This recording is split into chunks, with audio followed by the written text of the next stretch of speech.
tous et à toutes, j'espère que vous allez bien. Je reviens sur YouTube après quelques mois d'absence et en fait je n'avais plus trop envie de faire ce que j'avais l'habitude de faire. Du coup j'ai décidé de prendre tout un autre chemin, d'abandonner mes anciennes idées et laisser place aux nouvelles idées, au renouveau, et voilà, devant vous aujourd'hui avec un nouveau concept que j'ai appelé Success Story by Yvetot. Dans ces vidéos prochainement et même aujourd'hui, je vais en fait traiter de personnes connues ou peu connues. Dans mes vidéos en fait, je vais parler un peu de leur histoire, faire un résumé de leur vie et mettre en lumière leurs succès, leurs échecs, parce qu'il n'y a pas de succès sans échec, donc parler de leurs succès et de leur réussite surtout, pour en fait inspirer, pour vous motiver, et j'ai envie de créer de contenu de qualité, et donc c'est pour ça que j'ai pris quelques mois pour réfléchir, pour mieux revenir. En tout cas, je te souhaite la bienvenue dans cette première vidéo de Success Story by Yvetot. Avant de te dévoiler la personne que j'ai choisie pour cette première vidéo, je t'invite à t'abonner à ma chaîne YouTube, ça donne de la force, c'est gratuit, à activer la cloche et à me rejoindre aussi sur Instagram pour suivre un peu plus mon quotidien ou pour me parler et me donner des idées de vidéos. Si t'en as envie, je te mets mon Instagram là. Et je te propose aussi de prendre des chips, un fruit, un jus de fruits, un café, peu importe ce que tu veux, t'installer confortablement avec moi. Et c'est parti pour la vidéo d'aujourd'hui. Elle est née un 20 février 1988 à Saint-Michel, à la Barbade. Comme tu peux t'en douter, la personne d'aujourd'hui, c'est bien Robin Rihanna Fenty. J'ai choisi Rihanna pour cette vidéo, cette première vidéo de Success Story by Yvetot, parce que je trouve que c'est une personne qui a marqué quand même l'histoire du 21e siècle, que ce soit par son talent d'artiste ou par son succès en tant que femme d'affaires. Donc Robin est née à la Barbade, dans un petit état de la Barbade qui s'appelle Saint-Michel. Et elle, en fait, elle est née donc d'un père et d'une mère afro-caribien. Sa mère s'appelle Monica et elle est comptable. Son père est un gardien d'entrepôt. Et en fait, l'enfance de Rihanna est marquée par le passé en fait, difficile de son père, qui était accro à l'alcool, à la cocaïne et à la marijuana. Et en plus de ça, le père de Rihanna battait sa mère, il était très violent envers sa mère. Rihanna s'interposait souvent entre ses deux parents pendant que son père il frappait sa mère. Et en fait, donc j'ai lu qu'elle a été vraiment marquée par cette enfance triste. Mais en parallèle, Rihanna chantait dès l'âge de 7 ans. Elle a été inspirée par le reggae qu'elle écoutait régulièrement. Et en fait, elle décide quand elle est au lycée de créer un groupe de musique avec deux camarades de classe. Et donc le groupe composé de 3 personnes. Et en fait, la vie de Rihanna change en 2003 lorsqu'elle rencontre un certain Carl Sturken et Evan Rogers, 2 producteurs américains qui étaient à la Barbade en vacances. Et en fait, ils entendent parler de Rihanna par les gens et qui décrivent Rihanna comme une très belle femme, une très belle jeune fille plutôt à l'époque, parce qu'elle n'avait que 15 ans en 2015, 14-15 ans, pardon, 14-15 ans en 2003. Donc en fait, ils décident de rencontrer Rihanna et son groupe. Ils leur donnent rendez-vous à leur hôtel. Les filles vont se présenter, les 3 filles, elles vont chacune interpréter une chanson, mais c'est Rihanna qui retient l'attention de 2 producteurs qui lui proposent dans la foulée de partir avec elle à New York. Mais il est hors de question pour la mère de Rihanna d'abandonner ses études. Donc Rihanna décide de partir les vacances, chaque vacances scolaire à New York pour enregistrer des nouvelles chansons et élargir son champ de vision artistique. Et c'est alors en 2005, c'est seulement en 2005, parce que souvent j'ai entendu dire qu'en fait c'est Jay-Z qui l'a produit en premier, mais avant Jay-Z elle a signé donc avec Sturken et Rogers. C'est seulement en 2005 qu'elle rencontre Jay-Z. Et en fait, elle passe une audition pour lui dans la même journée, mais vraiment dans la même journée, dans la foulée, elle signe pour 6 albums avec le label de Jay-Z. Et en fait, très peu de temps après, elle sort son album qui s'appelle Music of the Sun. Music of the Sun connaît un succès mondial. Et en fait, je me suis rendu compte dans le script que Rihanna a vraiment enchaîné par la suite. Elle a sorti pendant près de 10 ans des albums tous les ans, presque tous les ans. Je vais vous mettre une capture d'écran quelque part là. Ensuite, en 2006, elle sort son deuxième album, donc un an plus tard après Music of the Sun, elle sort son deuxième album qui s'appelle A Girl Like Me, en 2006 donc. Et très vite derrière, en 2007, nouvel album, troisième album qui s'appelle Good Girl Gone Bad. Et en parallèle, vie perso, on apprend qu'en 2007, elle fréquente le chanteur Chris Brown, qui était aussi à l'époque connu pour ses musiques. Mais elles officialisent seulement en 2008 les relations. Et jusqu'ici, tout va bien, mais en 2009, un événement plutôt tragique, triste, fait polémique, car Chris Brown et Rihanna se disputent et Rihanna est battue par cette dernière. Des photos d'elle défigurées font à la une des journaux.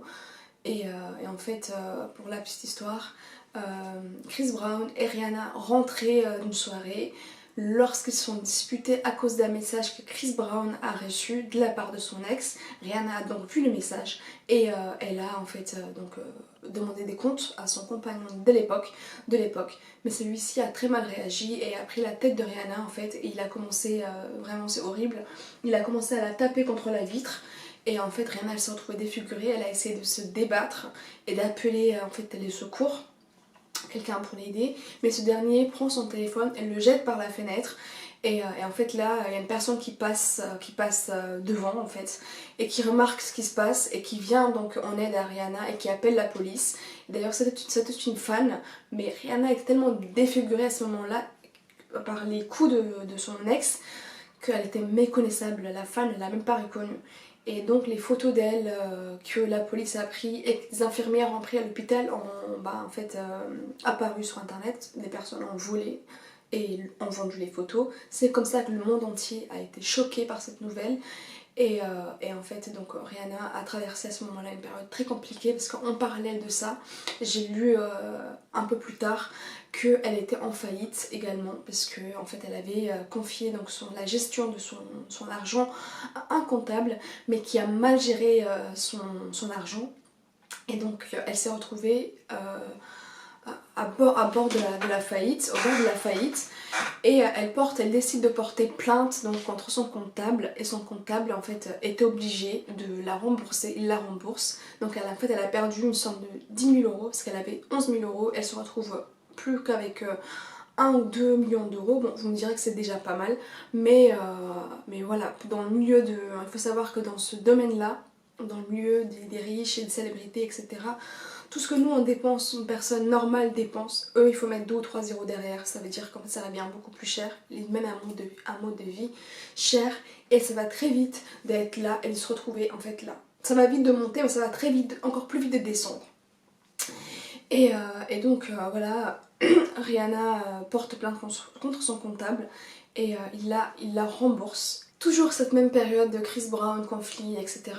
Le père de Rihanna, qui n'a jamais pris de ses nouvelles depuis qu'il a divorcé de sa mère, qui ne s'est jamais occupé de Rihanna, en fait, fait surface et décide de donner une interview à des journaux contre de l'argent.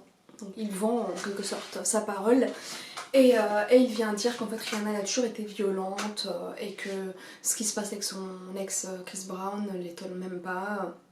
Et en fait c'est ce qui blesse profondément Rihanna, qui décide de ne plus parler à son père du tout. Mais voilà, 3 semaines seulement après que Chris Brown l'ait battu, Rihanna décide de se remettre avec ce dernier, ce qui choque beaucoup les fans et même certaines célébrités qui jugent que Rihanna ne devrait pas se remettre avec lui, qu'il l'a quand même battu et que c'est pas un bon exemple pour les plus jeunes.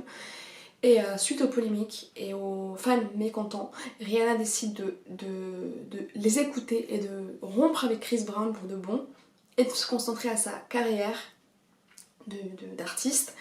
Et c'est là qu'est né l'album Rated R, qu'elle sort quelques temps après.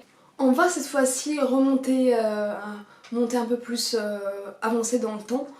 En 2012, Rihanna monte sur scène avec A$AP Rocky qui à l'époque n'était pas encore son petit copain, et il va faire un geste, il va lui pincer les fesses et sur scène. Donc des photos vont être prises et être vues par le monde entier. Et donc retenez bien à l'esprit cet homme, A$AP Rocky, on en parlera plus tard. Je sais pas si vous avez remarqué, mais de 2017 jusqu'en 2012, Rihanna n'a pas chanté, elle n'a pas sorti de projet, elle n'a pas vraiment sorti de projet, à part quelques singles par-ci par-là ou des feats. En fait, on comprend après coup, donc en 2013, qu'elle était en train de travailler sur un autre projet. Et c'est là qu'on vient à parler de Rihanna et la mode. Le 20 juin 2015, Rihanna est récompensée pour son style et pour ce qu'elle a apporté à l'industrie de la mode et pour le côté comment elle a influencé les femmes dans le monde. Elle reçoit donc un prix de Fashion Icon Awards et à l'occasion de l'événement, de la remise de prix, elle arrive dans une robe transparente. Ce qui fait beaucoup parler. À cette même période-là, Rihanna, elle a vraiment commencé à oser, à se montrer beaucoup dans des vêtements. Je sais pas si vous vous souvenez de sa robe jaune canard qu'elle avait portée lors d'un événement, je sais plus lequel. Très peu de temps, voilà, cette robe transparente, donc ça fait beaucoup parler d'elle, ça fait couler beaucoup d'encre. Et donc en fait, elle commence là, je pense avoir déjà des idées à travailler sur sa future marque à l'époque, qui était Fenty Beauty, qui sort 3 ans plus tard, non 2 ans plus tard pardon, en 2017. Elle lance sa marque de cosmétiques Fenty Beauty. Elle sort entre temps en 2016 son album, excusez-moi je voulais en parler, son album Empty, mais après ça plus rien. Elle se consacre donc totalement à sa carrière de femme d'affaires. Et j'ai un peu fait donc le résumé sur la vie artistique de Rihanna et un peu sur la mode. Maintenant je vais en fait souligner un autre aspect. C'est la personnalité, j'ai envie de, en fait, parce que mes vidéos elles ont pour but, comme je l'ai dit en début de la vidéo, elles ont pour but de vous apporter, on va dire, un regard un peu plus qu'à raconter. Je vais pas juste faire que raconter, j'aimerais bien faire aussi un peu un travail de psychologie sur les personnes que j'ai choisies. Donc ce que j'ai envie de souligner là pour Rihanna, c'est vraiment son côté, en fait, moi ce qui me interpelle, c'est que Rihanna, elle a été connue à 16 ans, donc ado. L'adolescence, déjà, pour une personne normale, c'est pas une période facile. Mais ajouter à cela la célébrité. Donc ce que je trouve admirable, et ce que je trouve que c'est du succès chez elle, c'est qu'elle a réussi à garder la face en ayant une enfance difficile avec son père alcoolique qui frappait sa mère, la violence donc, dans laquelle elle a grandi. Elle a quand même réussi à devenir donc une superstar mondiale et en même temps à rester aussi, à garder face à ce succès. Parce qu'il y en a plus d'un, je pense, en tout cas moi, en ce qui me concerne, je sais pas si j'aurais réussi, si je suis à sa place, mais à garder la face dans le milieu du showbiz où tu peux vite être rayé de la liste. Elle a été frappée par son ex, son père était violent, elle est quand même devenue artiste mondiale, elle a quand même réussi à s'imposer une petite chose que j'ai envie de souligner aussi. Beyoncé à l'époque, on comparait beaucoup Rihanna et Beyoncé, et j'ai aussi vu une vidéo d'un youtubeur qui disait qu'en fait on a essayé de remplacer Rihanna à une époque par une autre artiste, Rita, je sais plus comment, et en fait ils n'ont pas réussi parce que Rihanna a toujours un coup d'avance sur les autres. Et pour moi je la vois presque comme une visionnaire cette femme, parce que elle a quand même créé Fenty Beauty, et dans Fenty Beauty il y a quoi? Il y a ses fonds de teint. Son fond de teint, elle propose 40 à 50 teintes, ce qui n'a jamais été fait par personne auparavant à toutes les femmes du monde. Elle le dit elle-même, elle ce qu'elle veut c'est d'inspirer les autres, d'inspirer toutes les femmes du monde, qu'elles soient, même sa marque Fenty, excusez-moi, Savage X Fenty, des sous-vêtements donc en fait qui va à l'encontre de ce qui a été fait jusqu'à présent, c'est-à-dire des mannequins comme Victoria's Secret, des mannequins plutôt très droites, petite poitrine, petite fesse musclée, ventre plat et du coup Rihanna c'est tout l'inverse, c'est des femmes en forme, tout type de femmes, ça va du XS à du L voire XL. Vraiment, elle a fait toutes les tailles, elle propose pour toute femme. Et c'est en ça qu'elle a réussi à s'imposer dans le milieu de la mode. C'est vraiment son côté innovateur. Côté je ramène un plus, toujours. Et elle a aussi créé en 2022, si je dis pas de bêtises, sa marque Fenty Skincare où elle propose des produits de soins pour le corps aux femmes. Et donc, on apprend en 2020, elle se sépare de son ex-milliardaire saoudien Hassan Jamal et elle se remet aussitôt dans la foulée avec A$AP Rocky avec qui elle a aujourd'hui 2 enfants. Et voilà un peu la vie de Rihanna. Je pense que Rihanna, en fait, c'est une personne, selon moi, pour faire un peu sa psychologie, c'est une personne qui a une éducation solide par sa mère. Je pense qu'elle a une éducation solide par sa mère, malgré son père qui était violent. Je pense que sa mère, elle doit être une sacrée femme, parce qu'on sent en Rihanna une certaine... Elle est forte, c'est une femme forte. C'est une femme qui, en fait, ne se démonte pas, qui a une confiance énorme en elle, et je pense que ça vient de son éducation et de sa mère, Monica. Voilà, cette Success Story Time by If2 de Rihanna prend fin. En quoi c'est une success story cette vidéo, la vie de Rihanna? Eh bien, malgré un démarrage difficile dans la vie avec son père qui était alcoolique, qui battait sa mère, une enfance donc difficile, un début compliqué, une faillite, Rihanna ne s'est pas démontée, elle est quand même devenue en 2021 la plus jeune milliardaire des États-Unis, self-made, et la 21e milliardaire des États-Unis. Ça montre que on peut être, on peut arriver de là et arriver à là. Comme on dit, après la pluie vient le beau temps. Vise la lune, au pire des cas tu atterriras dans les étoiles. Et je te encourage, c'est un projet, c'est une passion à la poursuivre et à te battre, à donner le meilleur de toi-même. Pourquoi ce ne serait pas toi? En tout cas, la vidéo est finie, j'espère à bientôt. Et si t'as aimé cette vidéo, n'hésite pas à me le faire savoir en commentaire. N'hésite pas à donner des conseils aussi pour une prochaine vidéo, à donner des personnalités que t'as envie sur laquelle tu as envie que je travaille. Et je le ferai avec plaisir. Bye bye.